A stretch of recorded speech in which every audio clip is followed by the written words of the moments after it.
અભિમાન છે. હું મારી શાળાને લાયક બનવા પૂરી કોશિશ કરીશ. હું મારી શાળામાં સ્વચ્છતા રાખવાનો પૂરેપૂરો પ્રયત્ન કરીશ.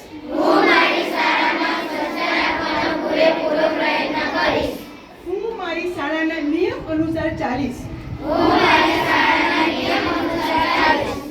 મારી શાળાના તમામ શિક્ષકગણ, આચાર્ય, તમામ વડીલો તથા મારા વિદ્યાર્થી મિત્રો સાથે સભ્યતાપૂર્વક વર્તીશ. હું મારી શાળાના તમામ શિક્ષકગણ, આચાર્ય, તમામ વડીલો તથા મારા વિદ્યાર્થી મિત્રો સાથે સભ્યતાપૂર્વક વર્તીશ. હું મારી શાળાના તમામ કાર્યોમાં સહભાગી બનીશ. હું શાળામાં હંમેશા શિસ્તતા જાળવીશ. મારી શાળાના કલ્યાણમાં જ મારું સુખ રહેલું છે.